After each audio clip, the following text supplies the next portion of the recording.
Greetings and welcome to this edition of Positronic. I'm Barry P. Cook.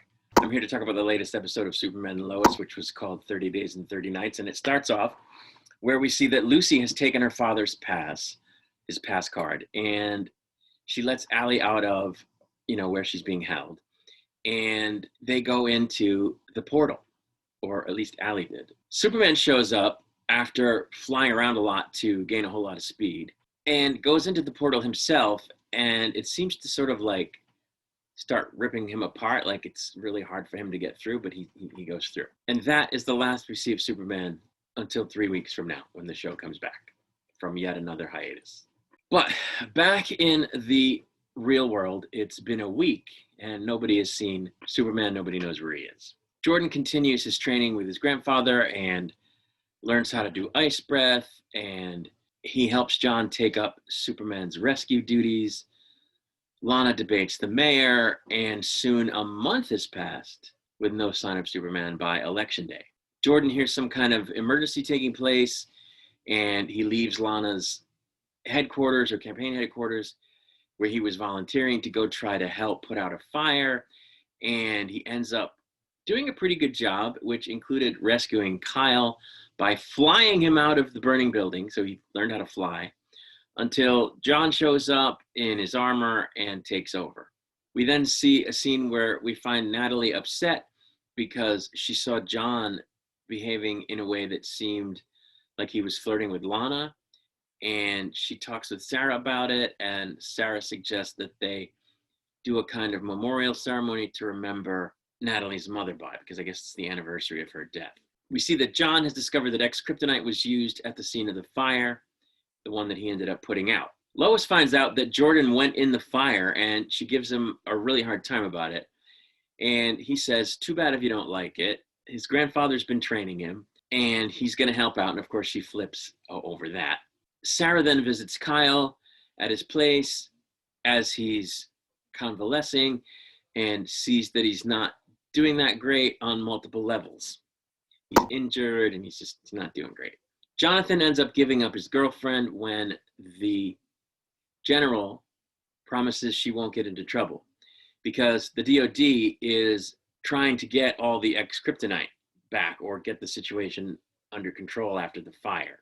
With her information and Jordan's super hearing, they locate the people behind the XK, and upon confronting them, get themselves tied to chairs, at which point they call Jordan, who they had originally left waiting in the car, and he comes in at super speed and shoots a guy's gun out of his hand with his laser vision, and then he hits a guy with cold breath before punching him into next week, sending him flying, at which point another guy approaches and he tries to hit Jordan with his own laser eyes, but Jordan is moving so fast at this point that he can see it, and he's able to dodge it, and then he kicks the guy's ass by moving behind him at super speed and just like pummeling him, which is pretty cool. We then see that Lana has won the election.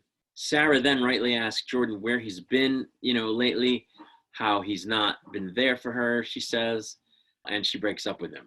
John, realizing that Natalie is upset, takes a moment to try to remember their Lois with her, again on the anniversary of her death.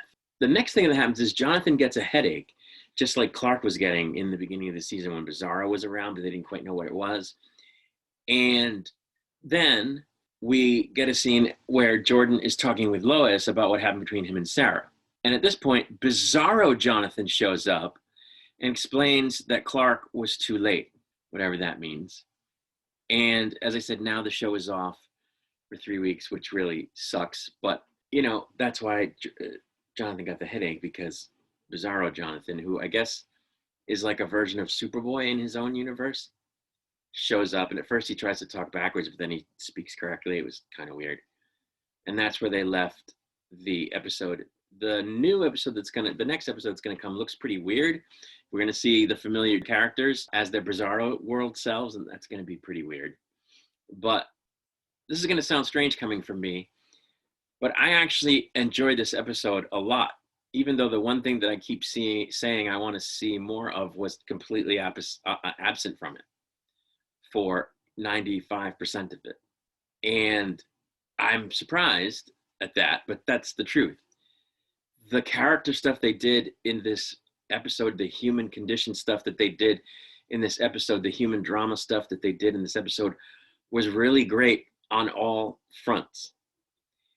And Jordan doing super stuff was fantastic the way they did it, just as it was in the previous episode.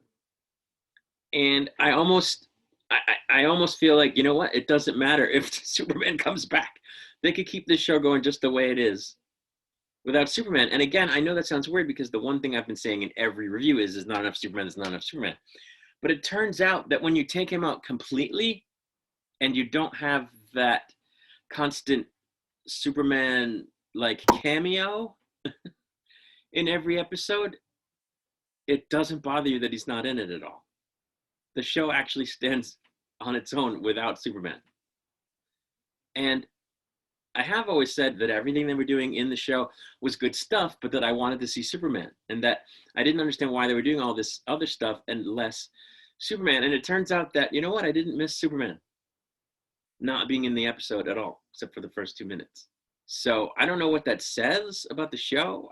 I suppose it's a good thing that they could pull off a great show without a comic book, superhero actually in it, except for a couple things with Jordan. But like, I don't know. It's really weird. It's really weird how the episode was super good without Superman. And I didn't miss him at all. So it'll be back in 3 weeks. And it looks like that's the season finale. So at least there are no more episodes listed on IMDb. So there you have it. I'll be back with a review of the next episode once it airs. Until then, I wish you peace and long life.